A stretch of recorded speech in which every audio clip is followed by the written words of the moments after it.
there are some habits that are more powerful than others. In fact, there's some things that if you simply do the habit, they act as levers, which means you do one thing and it opens up many other doors. These are called keystone habits. For instance, in 2018, I had some goals that I wanted to accomplish. I wanted to get totally out of debt. I wanted to be consistent in my time, consistent in my devotional time. I wanted to actually start work about 6:30 in the morning, because I work for the church and then my business, so I had to work longer than an 8-hour day, for that. And all these different goals, and of course, get consistent in exercising, working out at least 3 days, work out 3 days a week. So instead of focusing on all those goals, I realized that I only needed to do one habit. My one keystone habit was I need to wake up at 5 a.m. in the morning every day, like during the thing.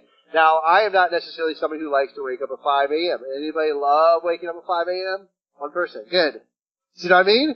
Oh, about 10% of us here like that. So basically, by doing that one goal, there was nothing else to do when I first got up anyways, which was the time of God. Nobody else is up. I could do a quick, intense circuit workout by 25, 30 minutes, and I could start working by 6:30 in the morning. It was one habit. If I did just one habit, that helped me accomplish others. The good thing is, too, I did not have to interfere with my family time later in the day because the personal self-care items were taken care of. So that's really very important. What's interesting is Jesus also mentioned something about this. In a time when he was teaching, he gave the Sermon on the Mount. He gave a most powerful sermon, but part of a sermon he gave, he started realizing and talking about how people started worrying about where they were going to get their next clothing item from, where they were going to get their next food, how's everything going to happen. And he realized during this time that people were really focusing on these different things. They were stressed out and worried about all these different things. And what he decided to do was he realized what he did during that time is he painted a picture, and he said, he painted a picture of one thing, and then he showed God's faithfulness. He said, well, look at the lilies of the field. Even Solomon, who, by the way, at that point was the richest person, I think, to ever walk on the earth, even Solomon in all of his glory couldn't be what God created here with the lilies. And look at the birds. They don't do all these different things, but God feeds them. And he was showing to God's faithfulness. And then he focused their attention on what I call a keystone habit or anchor goal. And it's what he knew. He says, but instead, do this instead. Seek first the kingdom of God, and then I'll add all these other things onto you. So it's basically the lever, right? Do this one thing, seek first the kingdom of God, and then everything else will be added onto you to doing that. God wanted us to focus on what was most valuable. And this is part of the reason why we're setting ourselves up for a time of prayer and fasting. We want to keep the main thing. Later on in this series, obviously, we're talking about goal setting and some natural things to be helpful. But I wanted us to start with really seeking the face of God for this year. Last year we had our last service on Christmas Eve. We did end with a bang. I don't know if you were here. If you were here, there was literally no more room in this building that day. We probably had more people here than we had chairs, and we added about 20 more chairs in this room. And then to this year, obviously our second service is always live, but the first service was pretty much full. And now, so we thank God for last year, but we want to start this year off thing. And part of the reason it's good at the beginning of the year, because I don't know about you, but I think for all of us, the holiday season kind of just takes us all away, right? From sometimes our habits, like it gets busy. All of a sudden, you maybe eat a little bit more. Your bill gets a little bit. Your credit card might look a little bigger than normal. How's that get? I don't know. Who charged that? I don't know. So, and even maybe we sometimes get a little more lax in our spiritual things. So we want to make sure that we put first things first as a transition back to the first part of the year. And here's the reality. I really want to see God move in our life and our people. I want to see God move in your life. A lot of people get it it's kind of backwards. They say, well, we want to see the pastor get really strong. Let him get really fired up. And you should pray for that, by the way. I appreciate that. But the reality is God is a body, right? The kingdom of God works on a body, and you're part of the body. Like if you're an arm and you get stronger, guess what? I'm stronger because I'm part of you, right? So as you guys get stronger, the church gets stronger. As you guys get stronger, in fact, as you guys get spiritually hungrier, the Spirit of God pulls more actually on me and anybody actually, the worship team, the preaching, any part, it pulls on it to have a more. Now, I also want to be clear, too, about fasting. Fasting does not earn you favor with God. Thank God, right? God's not like, there's no scripture that says, if thou eatest not, I will be pleased with thee. There's no scripture that says that, right?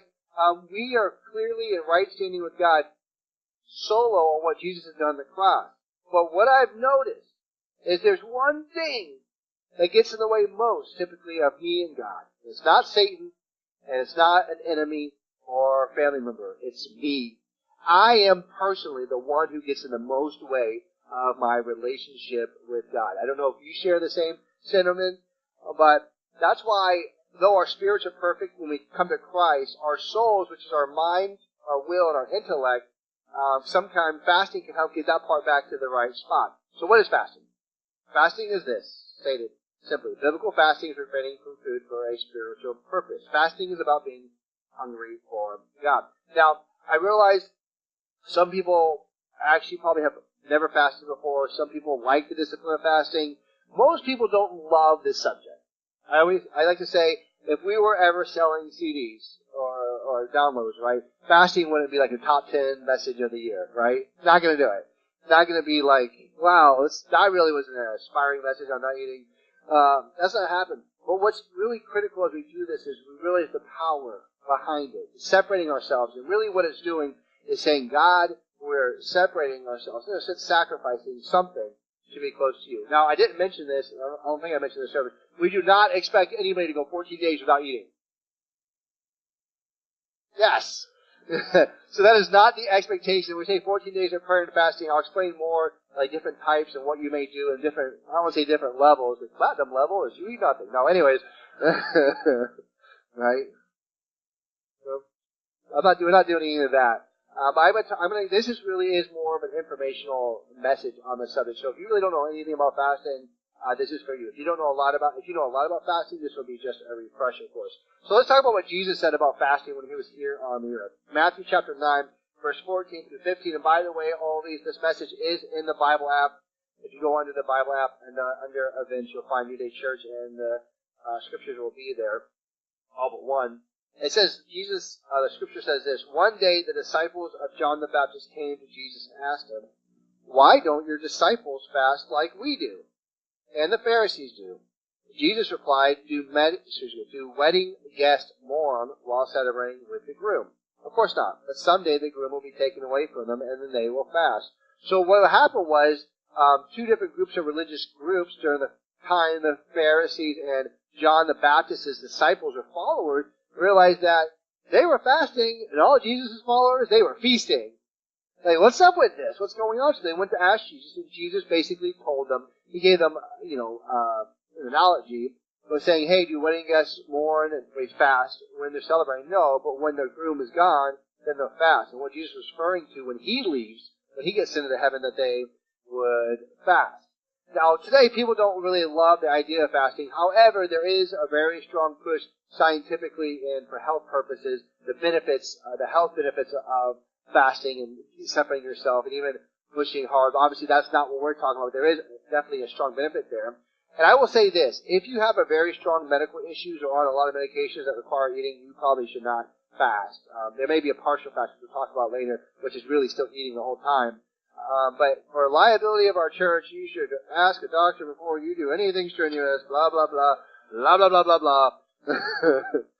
Don't get sued. We still got to buy land one day. Anyways, so also, this is really important. If you if you decide to fast anything that you're leading, decide to do it, you can decide not to do it, there may be people in your household that do not participate in the same level of you. And if you're the person who cooks for the family, you still got to cook. Right? And for liability purposes, in case anyone wonders, we do not expect your children to go days without food. We don't want the DCF being called, the Division of Children and Family, being called on us. Anyways, all right. So here, 3 different types of fast, and this will help you a lot to see. There's definitely one that anybody can do because you're still really eating the whole time. So number 1, my favorite, some of you guys may not do this one, is called a normal fast. A normal fast is going for food without food for a predetermined time and drinking primarily only water, except if you do an extended fast, like multiple days, and then you might add fresh juice or clear broth. So this is my personal favorite type of fast. It's weird to say that, right? So this one, the reason why it is for me is because by not eating, I get all that time back I normally would spend to spend time with God. The second fast, which is probably the most common one that people will do during this time, is the partial fast. The partial fast is giving up specific foods for a spiritual purpose. And the most famous partial fast is called the Daniel fast. In the scriptures, Daniel 10, chapter 2, verse 2 through 3 says, "When this vision came to me, I, Daniel, had been mourning for 3 whole weeks. All that time I had eaten no rich food, no meat or wine crossed my lips, and I used no fragrant lotions until those 3 weeks had passed." Please bathe and use deodorant during the fast. Back then they didn't bathe that much, it probably wasn't that big of a difference for them. So we call this one the simplified version of this, which is not 100% accurate, but it's very close. There's no meats, no sweets, no bread. So you actually can eat the entire time, but you eat no meat, no sweets, and no bread. Like, why eat, right? Why eat at all? So during this one, you can look. There's a lot of stuff on this one. People, you're still eating the entire time, but you're basically not eating stuff that you prefer. I mean, you take meat, sweets, and bread off. That's a lot of good stuff, right? Yeah. So this is one for people with medical conditions that maybe they could do or do some of the time for doing that. If you Google this, there are so many recipes. I can say there is one caveat to this type of fast I have noticed over the years of pastoring is people who do this fast, like the whole church does this fast, I've noticed that people who start talking still talk highly about what they're eating. I found this really good recipe, and even though it's no meats, no sweets, and bread, it still tastes like a candy bar. Something like that. That I've seen it over and over again. I really have, where people get so focused on what they're cooking and thing, and they take so much more time, and they take away from the focus. Which I still think this is the easiest and one that most people can participate in doing. Just watch that. And then there's the final fast, and I'm just telling you this because it's in the Bible. I am not encouraging this one. In fact, I would say, barring a supernatural encounter of God telling you to do not do this one. But it is in the Bible, and they call this the absolute fast. The absolute fast means no food or liquids.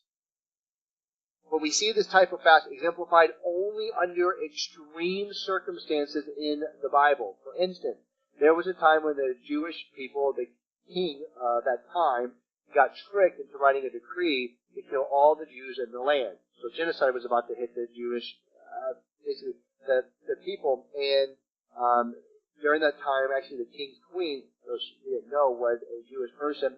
And then there was an encounter with her uncle here about how to take the next steps to try to prevent, obviously, genocide, something unfortunate that the Jewish people have had to endure many different times throughout history. And this is what it says in Esther chapter 4 through 15 through 17. It says, "Then Esther sent this reply to Mordecai, 'Go and gather together all the Jews of Susa and fast for me. Do not eat or drink for 3 days, night or day. My maids and I will do the same. And then, though it is against the law, I will go and see the king. If I must die, I must die.' So Mordecai went away and did everything as Esther had ordered him." So like I said, this type of fast is extreme. If all of a sudden we're another country with nuclear arms is thinking about, like the next 3 days, they're going to bomb us, then we go without food and liquids, right? Then it's all out. But besides something like extreme like that, this is not a fast I recommend just simply because this is actually not physically healthy for you to do. It's not healthy to go a day without water. Would you guys agree? And for some of you guys, you may get cranky if you go a day without coffee. Right? So, I have done all these different fasts. The one that I've rarely done is and I just don't recommend it. And I tell you from experience, I do not recommend it as well. So how do you fast? Like, how to fast? The number one thing you do is you start off slow. You don't try to run a marathon if you've never practiced a sprint. If you have not missed a meal since Bill Clinton was in office, you don't want to try to fast for 14 days, right? You're like, I'm going to go the 14 days without fasting. You don't want to try to do that. You don't want to do that. It's like if you didn't go to the gym since last January 1st, and you go to the gym, and all of a sudden you're trying to work out with that guy that can do the box jumps like this high, the guy that always, you don't do it. I remember every year we used to play flag football when I was in my 20s, almost every year. And even if I exercised a little bit during the week, because I was not used to the moves and the maneuvers it takes to play flag football moving, then it took me 2 weeks for my legs to recover. I remember having to take my arms, just brake on my car and go like that for doing it. But what I'm saying that is, if you're not used to doing this, I would start off slow, because you do not earn God's favor by killing yourself. Like, God is not impressed if you go. Let's say you decide to go, you fast 2 days water in a row. I'm not saying you do that, but that's what you do for the fast. God's not impressed that you went 2 days. You don't earn God's favor that way to doing that. Because the purpose is simply just to draw us closer to God.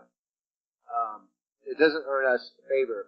In fact, one of the biggest, greatest experiences or greatest testimony that I ever had of fasting is God led me one time to skip one meal. One meal at dinner one night. There was a girl that me and another Christian were led to fast. We didn't do it together, but separately, and pray for this the girl that worked with us. She was having some real problems. We didn't know what was going on. I'm going to tell you the story how it is. Just take it as you want. I just like to tell it how it is. And we prayed and fasted individually that night. Skipped a meal. Drink water. I don't know what we did. Anyways. And then the next morning, the other person who was fasting said they had the dream. And then in that dream, I got the interpretation that God showed me that the girl had a demonic spirit influence in her life. Spirit. Woo! Anyways, it's not just like turned heads. So I told the person to call that girl. I had them come there, and I prayed. I laid hands on her, and I casted this evil spirit right out of her. Now, I'm not trying to freak you out. In my 17, 16 years of ministry, I have only done that probably 3 or 4 times, but I can tell you when it's true and it happens, the person has radical life changes. This is not like a show. This is true. It really happens. So from missing one meal, one life was changed. Because of one meal I skipped, one life was changed from doing that. So I just want to encourage you. Now, keep in mind, if you're fasting, don't start thinking all your family's demons. If you all have demons on fasting, don't start like casting out, come out in Jesus' name. It's going to look really awkward. If you do that, it's going to be a very awkward dinner or whatever you're doing. It's like I said, 17 years. I've seen it probably 4 times. Anyway, so start off slow. You don't earn anything. Secondly, lots of liquids and prayer. Lots of liquids and prayer. Drink plenty of water and other liquids when you're fasting. It helps to get the toxins out of you. Also, make a declaration to what you're going to do. Some of you guys are like, I'm doing nothing, God. That's fine. That's what you're going to do. I'm not participating in that at all. But seriously, at the end, I have noticed the most powerful is when I go in there and I'd say what I was going to do. The most powerful time of prayer and fasting I ever had. I remember the day I saw that somebody, a very powerful minister, passed away that day. I was watching a TV show talking about him, and in that moment, God led me to do an extended fast by myself. And I remember getting on my knees before God. I really fell on my knees, and I was praying. God, I said, God, I'm going to fast this many days. I don't think it's good to tell people specifically, by the way, how long you fast. I'm going to fast this many days. I'm going to do this. And then when I'm done, I believe that you're going to use me to touch people's lives. And when I said that prayer, 8 days later, a revival broke out at my job. And people started getting lives changed and saved. And even people got physically healed during that season. So make a length of declaration of what you're going to do. So I didn't mention this, but some people may do this. Some of you guys may do like a Daniel fast. Some of you decide may not participate. That's totally up to you. Some people may skip like, hey, I'm going to skip 2 meals a week, right? I'm going to take 2 meals a week, and I'm just going to pray during those times. Some people, maybe someone might fast a whole day once a week, or 2 days once a week, or 1 on 1, whatever. Some of you guys might just miss 1 meal. Some of you might do the Daniel fast the whole time. But decide what you're going to do, or pray what you should do. And think about this. And I want you to think about it. There was probably 45, 50 people in the first service. I don't know how many people were there exactly. Maybe 55, I don't know. But think about this. Think about if all of us got together in this season in our church, New Church, and we started really praying. Think about each one of us separating ourselves. I'm talking about just praying. I'm talking about we really dive in deep. Think about the change that could happen from that. Think about people's relationship restored. Some of you guys may have a spiritual encounter that you've never experienced before. I asked in the first service, on a scale of 1 to 10, how would you rate your intimacy with the Lord? On a scale of 1 to 10, how would you rate your intimacy with your Savior? And if you're saying yours is a 9 or 10 right now, that's great. I don't even think I could say right now that mine's a 9 or 10. It's definitely on the higher numbers probably, but that's why we want to separate ourselves to press in to do that. Also, one of the great things about when you fast, you said you have to cook for your family and stuff that may be different, is you get all that time back to praying.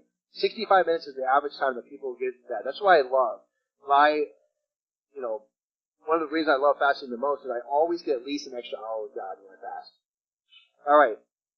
Another thing about fasting, and you might think this is interesting, is when you fast, I like to give away the money that I saved. I like to give it away. And this is why. Because Isaiah 58, verse 6 to 7, says, no, this is the kind of fasting I want. Free those who are wrongly imprisoned. Lighten the burden of those who work for you. Let the oppressed go free. Remove the chains that bind people. Share your food with the hungry, and give shelter to the homeless. Give clothes to those who need them, and do not hide from relatives who need your help. Isaiah 58, by the way, is the most comprehensive chapter in the whole Bible on fasting. What was happening was, during this time, the Jewish people, they would fast and do their things, but they were like not treating their relatives good. They were underpaying their harvesters, the people working in the fields, and God's like, no, stop. Just go eat. Either way, just go eat and be nice, right? But he's saying, no, this is the kind of fast I want. When we fast, this is what we're supposed to do. This is the kind of fast, literally, that I want. It's basically during the time that we fast, as our hearts become softened. Because I don't know about you, but I don't always want to help every person that needs help. Like, I don't always want to like give my money away. I don't always want to. You don't have a place to live? Oh wow, so it stinks to be you, right? That's what I want to say. Like, right? It's like not only share, but I remember during times of fasting that God like opened my heart to like help people again. Like that's one of the things I've loved. Like my heart was like so hard. I remember a time I had a friend. And I grew up in the church. We definitely experimented with a lot of illegal stuff when I was a kid. But I remember I had a friend, that friend that probably did drugs a little too much. You know that guy? Like, the guy that probably no longer was on them, like, he lost it, right? But I remember during this time that I was fasting, Isaiah 58, and God gave him this immediate place to say, and I remember, like, having to make that decision, having this guy who lost it a little bit come and live with me. And, I mean, this is the guy that would take champagne from the house and go down to, like, the jacuzzi area of the townhome and act like he's rich. And, like, it was really weird. But God led me to help. And God used me to help him get to the next season of his life. And if I would have done that, my heart would have been too hard. There may be people that God wants you. Now, also, I want to be very clear. Don't take that. That's like the extreme case. Don't take that as how something. There's no way I'm going to fast, but God's going to have someone come live with me.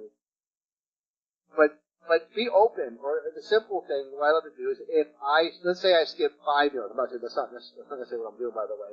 Let's say I skip 5 meals during the 14 days, and it costs me typically $5 a meal, which may be a little bit less. I'll take the $25 and give it to somebody new. Do Isaiah 58 fast. Because sometimes people are like, this is awesome. I'm not eating and I'm saving some money. Right?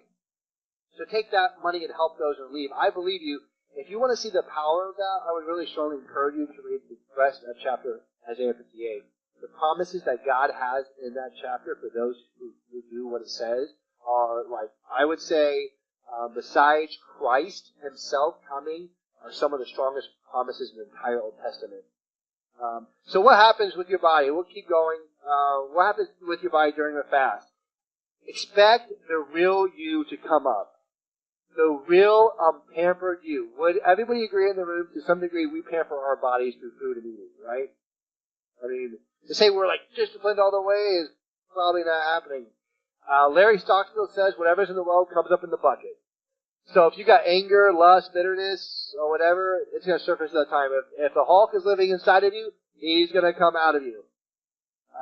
And one of the greatest books on spiritual disciplines called Celebration of Discipline, the writer Richard Foster says, more than any other spiritual discipline or any other discipline, fasting reveals the things that controls us.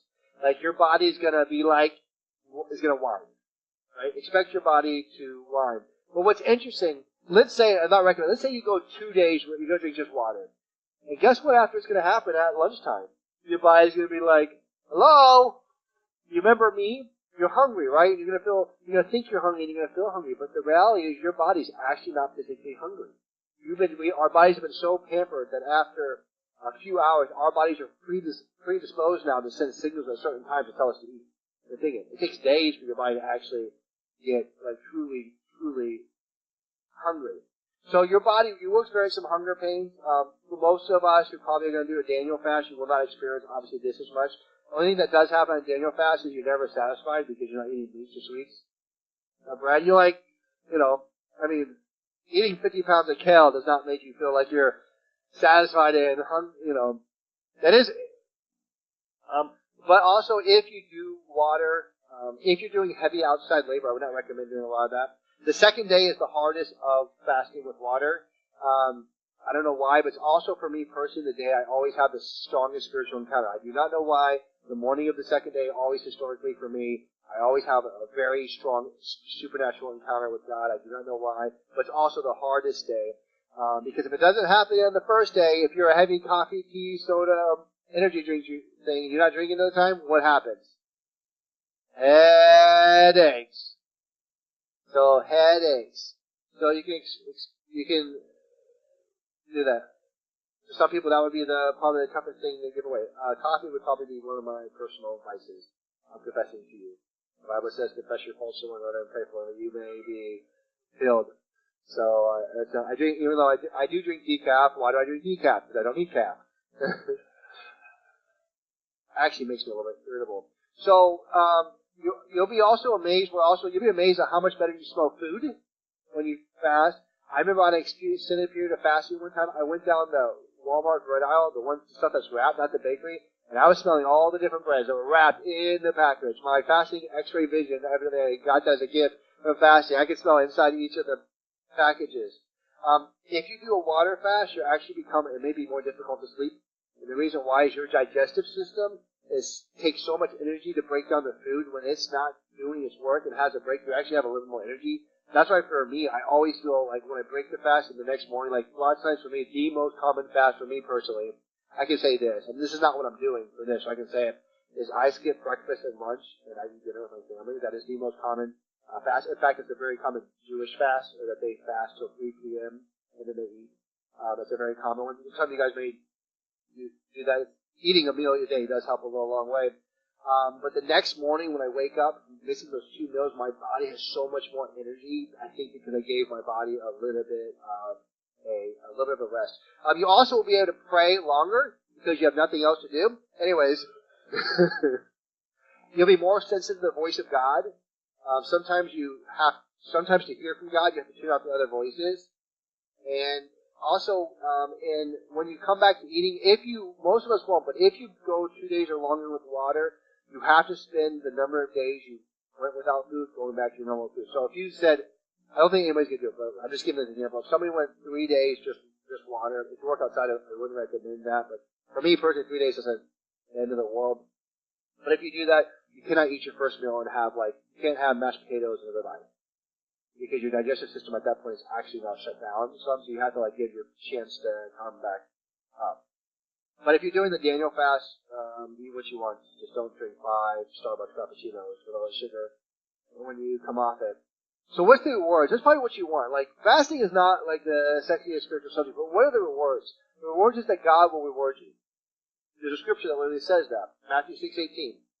When he talks about, as long as we're not doing it to show off, we're not going to work and be like, I'm missing a meal a day because my pastor told me to. I'm so spiritual, you should follow me because I'm the greatest spiritual thing since Billy Graham. Anyway, if you do that, if you tell everybody so you get noticed, you tell everybody so that they'll think you're the greatest spiritual thing. God tells us to do that.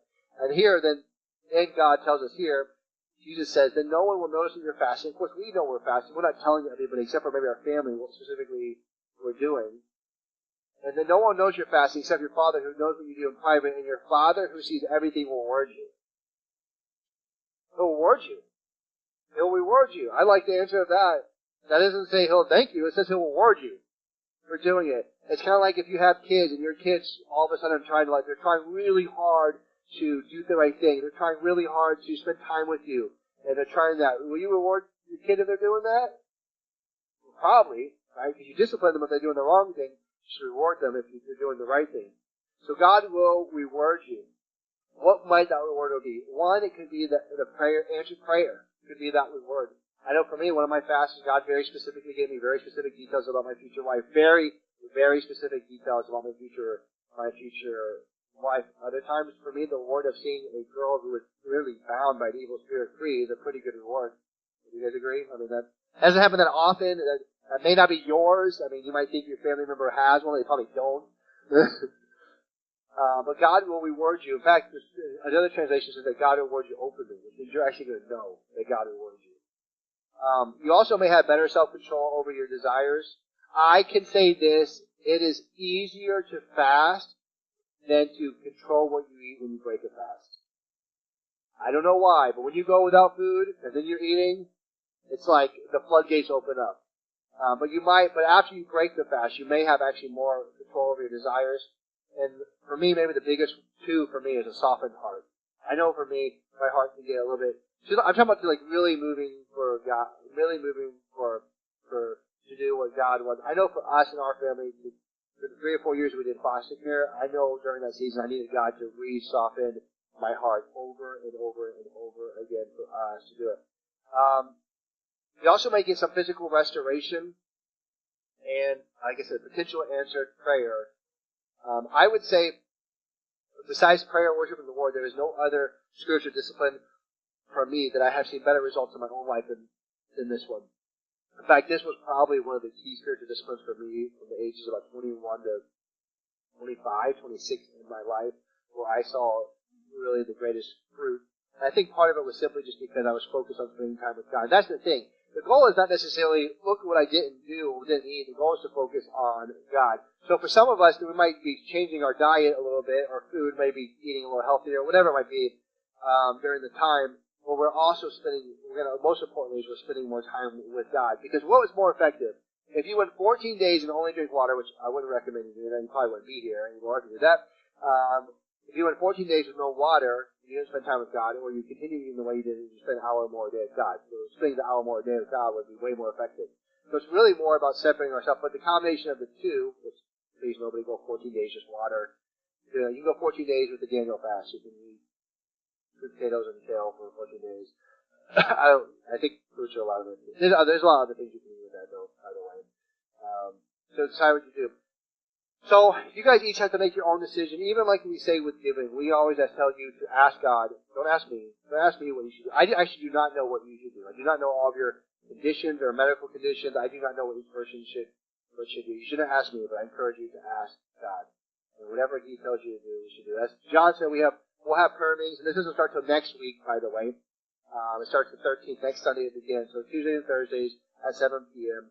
We'll be having an hour of prayer. We'll probably do some other times, maybe on social media as well, times together that way if you follow us on Facebook. But I just want you to think about this. Think about the 27th of January. Think about that you all of a sudden decide that you would participate. Whatever. Some of you guys might miss one meal once a week, 2 meals once a week. I don't know. You may skip a whole day. Whatever. You may do the Daniel fast. Whatever. Some of you guys physically can't make a change. I don't know everyone's conditions, so you're just going to specifically pray more. But imagine me that January 27th, that's actually Sunday, we'll be back here worshiping together. You invested 14 days really seeking the face of God, really going after Him. You decided to be consistent in your time of prayer and worship and word or whatever, reading God's Word, whatever you do. What do you think the results would be? The results would be you'd be more joyful, you'd be more fulfilled. Potentially, some of you guys may even have a moment where God speaks to you with the next stage and season of life where you might be and lead you in direction. I want to tell you, we all need the wisdom of God. Like God may be like a parent up there, seeing your potential, knowing that there's so many good things ahead, and just wanting you to see it and wanting you to listen, but you're so busy and caught up in your emotions that you're not able to slow down enough to hear from Him. And if you would hear from Him, your trajectory, He would push you out in the right direction to send you to the place of it. So we have to sometimes we have to slow down in order to go fast. Right? Sometimes we have to slow down, position ourselves to hear from Him in order to go fast. Let's pray. Father, we thank You for just who You are and Your goodness. Thank you for Your faithfulness in all of our lives, God. And thank You that I am glad, God, that unlike in the Old Testament when they were required to fast, we don't have to fast, but we get to fast if we want, if we feel led to do.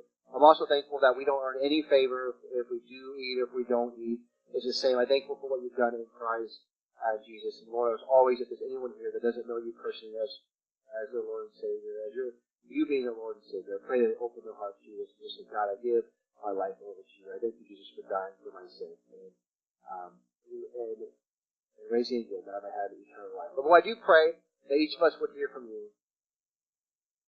I pray You would show each one of us what we're supposed to do as far as this season, how we're supposed to pray and fast during this season.